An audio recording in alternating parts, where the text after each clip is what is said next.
नमस्कार दोस्तों, स्वागत है हमारे channel technical Umesh Rathore YouTube channel में। मैं उमेश सिंह।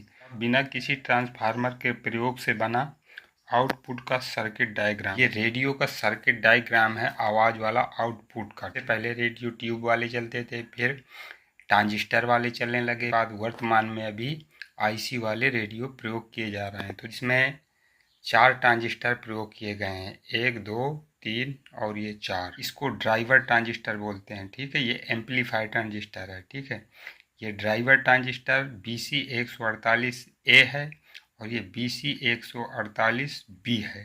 ठीक है, ये दोनों ट्रांजिस्टर इनपुट, इसमें इनपुट होता है और इसमें एम्पलीफाई होता है। सिग्नल जो हमारा होता है ये ड्राइवर है। ठीक है, आवाज़ को कंट्रोल करता है। उसके साथ में ये हमारा इसका सहायक होता है BC 148B, इसको सहायक एम्पलीफाई करता है सिग्नल को।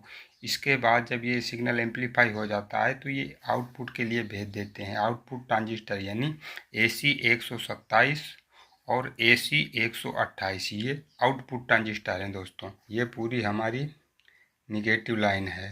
प्लस 6 वोल्ट DC, ये लाइन आपको, ये DC की लाइन है, ये ग्राउंड हो गई। ठीक है, ट्रांजिस्टर सिलिकॉन है, ये जर्मेनियम ट्रांजिस्टर हैं। ठीक, कुछ कॉस्टली होते हैं। सप्लाई हमारी 180 ओम्स का ये रेजिस्टेंस लगा है।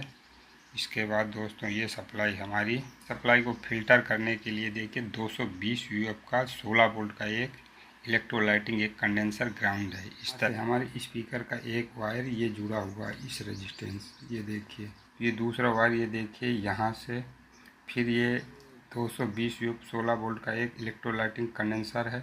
फिर ये देखिए एमीटर जहाँ जो आउटपुट ट्रांजिस्टर हैं दोनों आपस के एमीटर जुड़े हैं, उसमें ये जुड़ा हुआ है हमारा इसका स्पीकर का दूसरा वायर जो फिल्टर हुई सप्लाई। इसके बाद ये देखिए 2.2 किलो ओम्स का ये रेजिस्टेंस लगा है। 2.2 किलो ओम्स के रेजिस्टेंस द्वारा कलेक्टर में ये पहुंची। ये BC 148 ट्रांजिस्टर है दूसरा। तो BC 148 का जो ये एम्पलीफायर ट्रांजिस्टर है, तो यहाँ से आप देखेंगे, यहाँ से हमारी 330 ओम्स का ये रेजिस्टेंस लगा।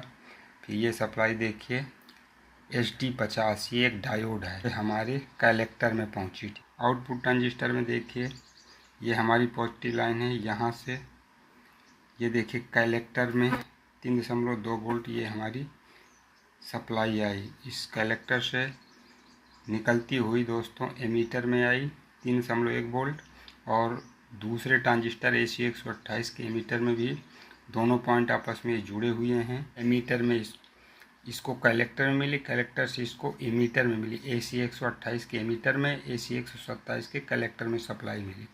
और यहीं से जो प्लस की सप्लाई है का ये कंडेंसर लगा है 220 UF का।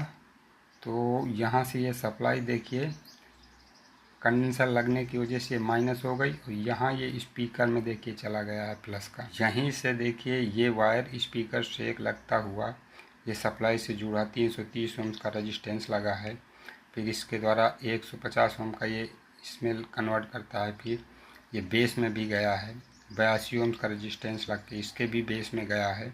10K का रेजिस्टेंस इसके कलेक्टर से लग के, ये देखिए 10K का रेजिस्टेंस, फिर 0.001 एक कंडेंसर इसी से लग के ये BC 148 के एमीटर से देखिए जुड़ा हुआ है। जहाँ से आवाज़ निकलती है बाहर उसको आउटपुट, जहाँ अंदर आती है उसको इनपुट कहा जाता है। तो वॉल्यूम का ये देखिए चिन्ह बना हुआ है। ठीक है, BC वॉल्यूम कंट्रोल 1K का एक वॉल्यूम कंट्रोल एक तरह से रेजिस्टेंस होता है, वेरिएबल रेजिस्टेंस बोलते हैं। तो ये 1K का एक वॉल्यूम लगा है। ठीक है, BC 148 की बेस से होता हुआ 0.01 UF का कंडेंसर ये देखिए लगा है। यहीं से देखिए वॉल्यूम का बीच वाला हमारा वायर एक ये इससे जुड़ गया। ठीक है, वॉल्यूम का दूसरा वायर ये ग्राउंड हो गया, ये देखिए दूसरा वायर ग्राउंड है। तीसरा वायर हमारा ये बचा। तो जो तीसरा वायर है वॉल्यूम का, तो डिटेक्टर स्टेज में जुड़ेगा। डिटेक्टर स्टेज के यानी वाइट IFT जहाँ रहती है उसकी प्राइमरी में वायर जुड़ेगा, तभी तो वॉल्यूम से कंट्रोल किया जाएगा सिग्नल को, यानी आवाज़ को कम ज़्यादा किया जाएगा।